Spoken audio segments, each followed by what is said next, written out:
Hello दोस्तों, इरकॉन के बारे में बात करेंगे। डिविडेंड का अनाउंसमेंट हुआ है, फाइनल रिजल्ट्स आए हैं, कैसे रिजल्ट्स आए हैं, सभी इंपॉर्टेंट चीजें इरकॉन से जुड़ी हुई दोस्तों इस वीडियो में हम डिटेल में बात करने वाले हैं। डिविडेंड से शुरुआत करते हैं। तो अभी का जो डिविडेंड है 65 पैसा का उन्होंने डिक्लेयर किया है और अभी तक ये जो 65 पैसा है उसकी डेट नहीं आई है। एजीएम होगा और एजीएम के 30 दिन के अंदर पेमेंट हो जाएगा। अब डिविडेंड पूरा फाइनेंशियल ईयर का दोस्तों अगर हम देखें तो ₹1.85 का जो भी अगर शेयर होल्डर्स होंगे उनको मिल चुका होगा, क्योंकि हर क्वार्टर में इरकॉन ने डिविडेंड दिया है। 70 पैसा, 70 पैसा और 45 पैसा, तो टोटल ₹1.85 का 3 डिविडेंड आ चुके हैं। उसमें अभी का भी जो अगर आप डिविडेंड अगर आप ऐड कर देते हैं 65 पैसा का, तो ₹2.25 50 पैसे का, सॉरी ₹2.50 का डिविडेंड हो रहा है।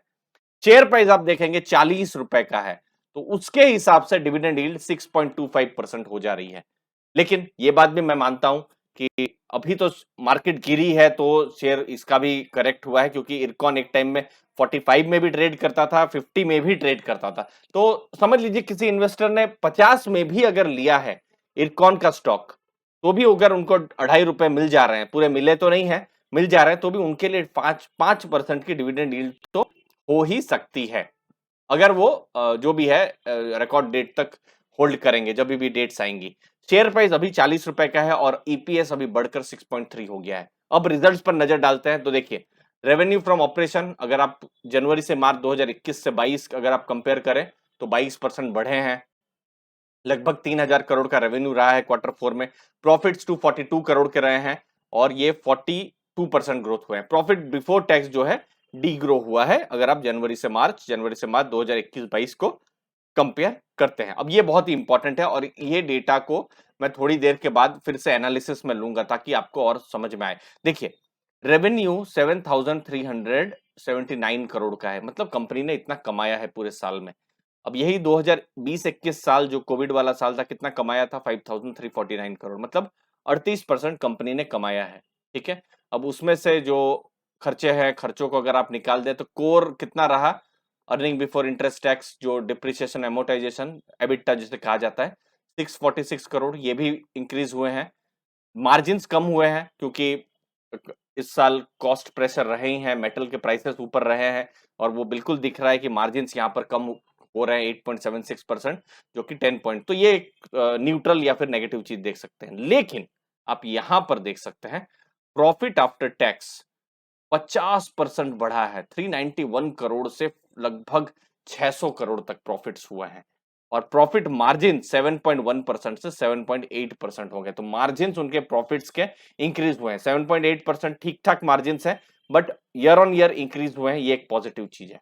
अब देखिए दोस्तों, हमने सबसे पहले रेवेन्यू की बात की 7379 करोड़ की। अब किसी भी इंफ्रास्ट्रक्चर कंपनी को स्टडी करते हैं, अब इरकॉन रेलवे इंफ्रास्ट्रक्चर कंपनी है तो उनको रेलवे से प्रोजेक्ट्स मिलते हैं। रेलवे के 34,475 करोड़ के प्रोजेक्ट्स है। ऑर्डर बुक है 43,758 करोड़। तो इंफ्रा जब भी आप कंपनी स्टडी करेंगे तो ऑर्डर बुक आप जरूर देखिएगा और उसको कंपेयर करिएगा रेवेन्यू के साथ, मतलब कंपनी कमा कितनी रही है और ऑर्डर बुक से हमको क्या पता चलता है कि भविष्य में कितनी उनके पास ऑर्डर है या रेवेन्यू वो कमा सकती है। तो ऑर्डर बुक लगभग 44,000 करोड़ की है, तो मतलब अप्रोक्सीमेटली 6 टाइम्स उनका अगर रेवेन्यू के साथ कंपेयर करें तो रेवेन्यू अगर ₹1 है तो ऑर्डर बुक ₹6 है, आप ऐसा सोच सकते हैं, क्योंकि ऑर्डर बुक 43,000 करोड़ से ऊपर है और सेम रेवेन्यू 7,400, मतलब फ्यूचर में भी रेवेन्यू का एक तरीके से आप विजिबिलिटी देख सकते हैं। और मैक्सिमम रेवेन्यू तो आ रहे हैं रेलवेज की तरफ से ही आ रहे हैं, हाईवेज से भी थोड़े बहुत आ रहे हैं और बाकी सब थोड़े बहुत है, बट रेलवेज से आ रहा है। मतलब अगर रेलवे अगर खर्चा कर रही है अपने अलग अलग कामों में तो कहीं ना कहीं इनको फायदा मिलेगा। नॉमिनेशन से 54% है और बिडिंग भी कर रहे हैं, बिड्स भी जीत रहे हैं इरकॉन, तो ये एक पॉजिटिव चीज है। तो पी रेशियो भी कम हुआ है क्योंकि शेयर प्राइस बिल्कुल बढ़ा नहीं है। आप देख सकते हैं पिछले साल 391 करोड़ का प्रॉफिट था, अभी 592 करोड़। अभी देखिए 6.3 का पी रेशियो हो गया, सॉरी ईपीएस हो गया है।